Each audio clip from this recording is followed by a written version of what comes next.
किसी पद पे बैठे तब आपको पता चलेगा कि आप जो काम करना चाहते हैं, अगर आपका नीचे का नंबर 2 नंबर 3 कॉपरेट नहीं करेगा तो बात नहीं चलेगी। तो 700 साल के बाद के इस दौर में अगर कुछ हो रहा है तो बहुत सारे लोग अभी अपने ही विरोध करेंगे।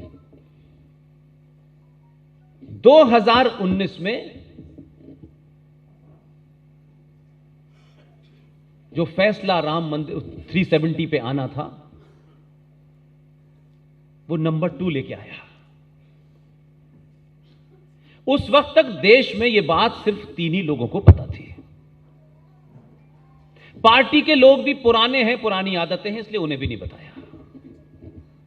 बहुत हैं उसमें से जो अभी भी टेलीफोन करते हैं कश्मीर, मैं जानता हूं उनको। वो ये जानता था कि अंदर भी बहुत सारे ऐसे लोग हैं जो इस बात से खुश नहीं है कि ये जो बदली हुई व्यवस्था है इसमें दुकानदारी बंद हो गई है। उनकी भी नहीं बताया किसी को। और एक दिन भारतीय राजनीति के इतिहास में, संसदीय इतिहास में एक घटना घटी कि एक सत्तारूढ़ दल का नेता सबसे कंट्रोवर्शियल बिल उस सदन में लेके आया जिस सदन में उसका बहुमत ही नहीं था। अब आप सोचिए कि यह रिस्क कोई ले सकता है?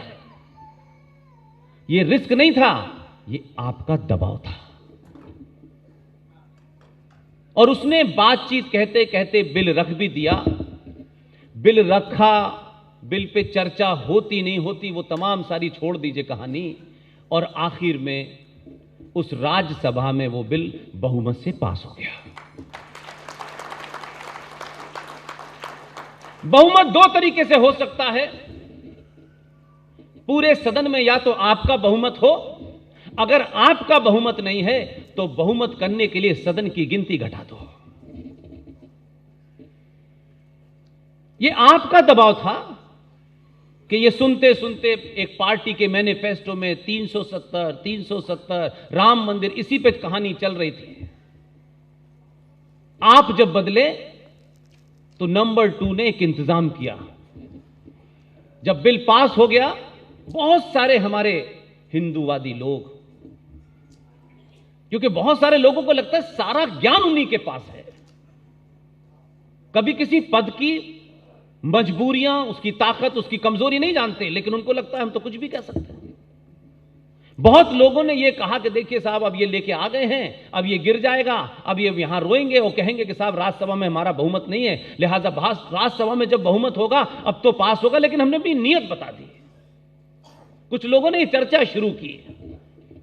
2 बजे तक, उस दिन मैं यहां नहीं था दिल्ली में, मुझे गुजरात में बोलना था।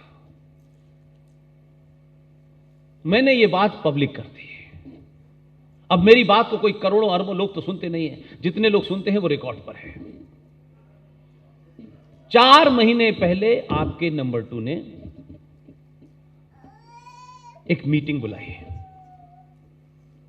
और उनसे कहा, क्योंकि हमारे यहां एक परंपरा है संसद में कि एमपीज आते हैं, नए नए भी आते हैं, बहुत सारों को बहुत सारी चीजें पता भी नहीं होती, लेकिन समय समय पर एमपीज का, डिफरेंट पार्टीज का एक ग्रुप जो है वो अध्ययन करने के लिए कभी इजराइल जाता है कि वहां पर ड्रिप खेती कैसे होती है,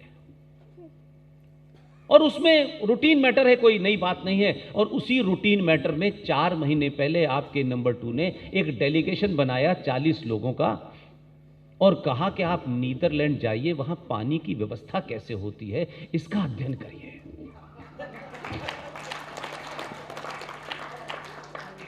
उसमें से किसी एक आदमी ने पूछा भी, इसमें ज्यादातर विपक्ष के लोग हैं, कांग्रेस के कम है।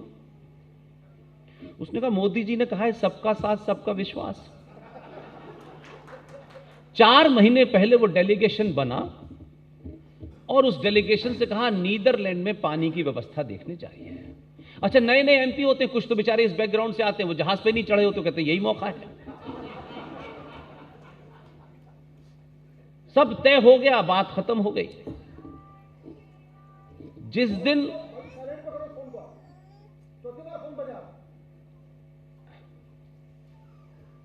ये सब मामला कब हुआ, कैसे हुआ, वो सार्वजनिक करने की जरूरत नहीं है।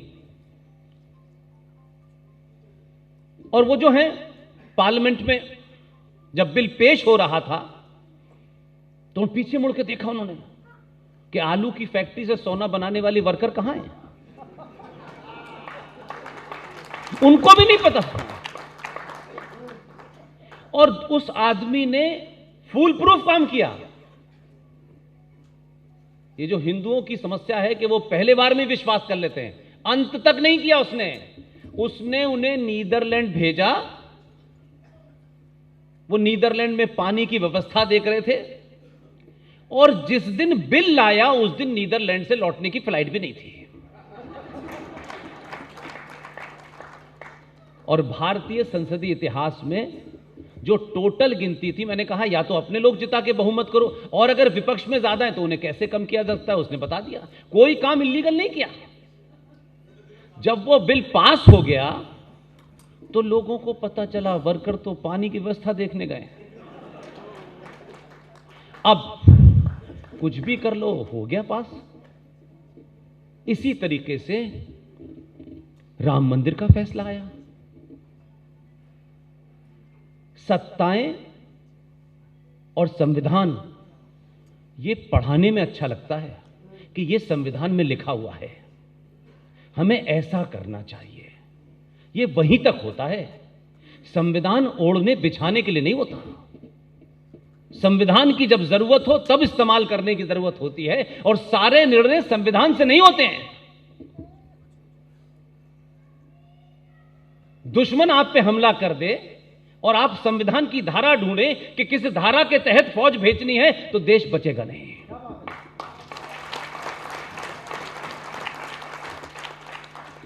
वो करना है जो उसको इमीडिएट निर्णय लेना है वो कर दे, संविधान बाद में आएगा।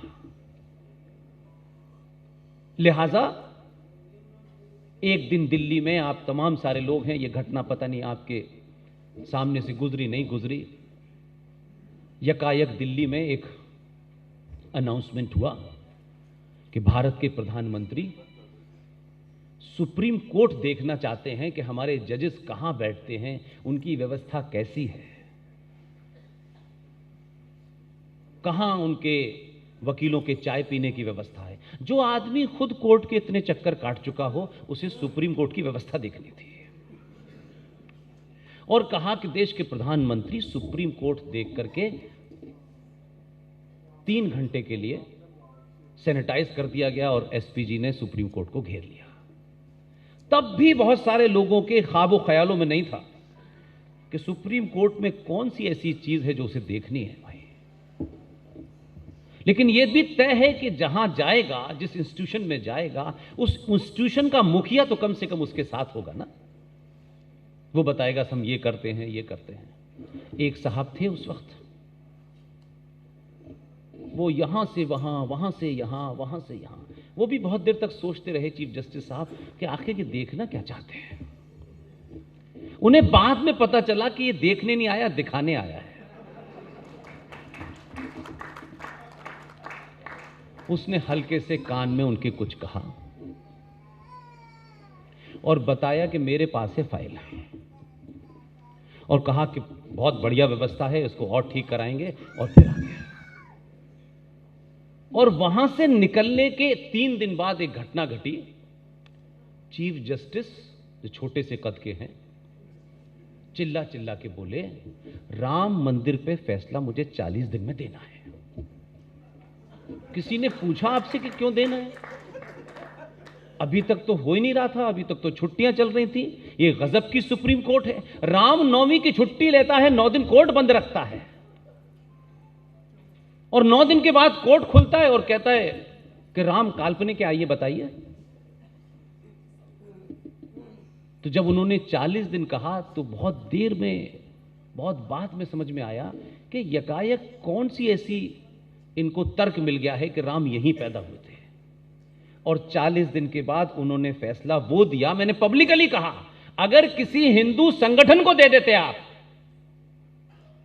तो जो बीमारी से ग्रस्त हैं आजकल सेकुलरिज्म की, वो भी वो फैसला नहीं दे पाते जो जस्टिस गांगुली ने दिया। वो नहीं दे पाते। मैं आज कह रहा हूं ये बात।